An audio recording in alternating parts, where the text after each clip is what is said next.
Hej,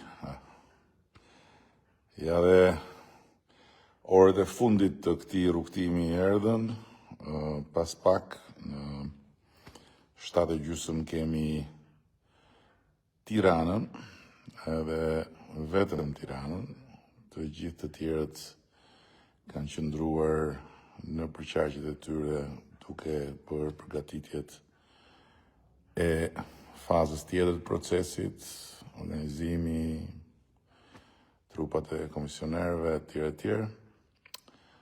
Ndërkohë që në 7:30 Tirana do t'i jap mesazhin e fundit edhe të gjithë Shqipërisë dhe të gjithë shqiptarëve kudo ku ata ndodhen, dhe më vjen shumë mirë që ka pasur një lëvizje domethënëse në ditët e fundit nga ana e atyre që kishin mbetur ende pa i dërguar zarfat.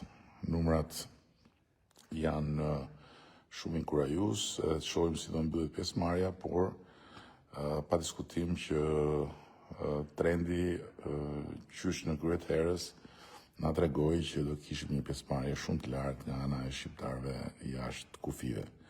Dhe unë jam jashtëzakonisht i lumtur që ne i dham mundësinë të votojnë. Jam jashtëzakonisht i lumtur që ata e shfrytzuan këtë mundësi për votën e parë në histori të shqiptarëve jashtë, por edhe për këtë sfidë të Shqipërisë në historinë në 11 maj. Dhe patjetër jam shumë kurioz ta shoh vendimin e